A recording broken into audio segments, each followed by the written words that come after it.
មួយពីជីវិតជេនស៊ីវាមិនងាយស្រួលទេមែនទេតែបើជួបអូនអ្វីក៏ cool ដែរ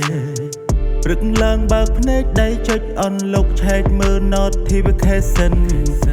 ឃើញ status អូនផុសភ្លាមក៏បញ្ញាប់ចុច reaction មិនមែនតែទេតែមកពីអូនជាប្រាយអននាទីអូនវនទួងការងារក៏ដូចភ្នំក៏បងនៅតែចង់មិនសិនទួងការងារក៏ដូចភ្នំក៏បងនៅតែចង់មិនសិនមិនចូលចិត្តញ៉ែបែបចាស់បុរាណសរសេរសម្បត្តិដាក់ក្រោមខ្នើយចង់ញ៉ែអូនទល់តែអាប់ដេត version ទៅបានចម្លើយផ្ញើ sticker មួយទៅប្រាប់ថាបងមីឈូណាស់អើយបេះដូងបងបេះ full start ហើយចង់តែអេតអូនចូលម្នាក់ឯងនាងហើយជីវិតកំឡោះជេនស៊ីខាងក្រៅមើលទៅដូចមកញឹកតែក្នុងចិត្តគិតតែម្យ៉ាងគឺស្រឡាញ់អូ TikTok ចុះឡើងចុងក្រោយក៏ឈុំនឹង profile អូនវិញមិនចេះនិយាយផ្អែមពេកទេតែចិត្តបងគឺរៀលគ្មានបត់ត្បិតឡើយចិត្តបងគឺរៀ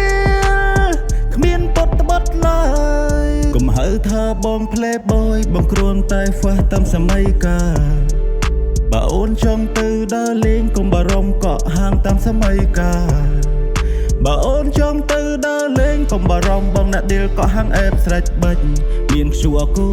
នៅក្នុងដីបងលុយក៏លឿនដូចព្យួរបកមិនអោយអូនចាំយូរទេព្រោះវេលាអូនមានតម្លៃថ្លៃជាងមាសពេជ្រ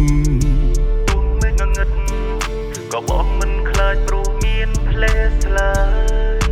ដួលផ្លូវឆ្ងាយក៏បងមិនខ្លាចព្រោះមាន Google Map តែបើអូនស៊ីនហើយមិនរីផ្លាយអានឹងទៅបងភ័យស្លន់ស្លោ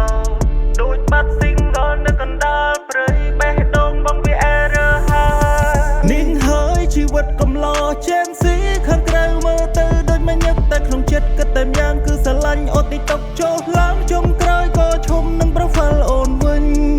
មិនចេះនិយាយផ្អែមពេក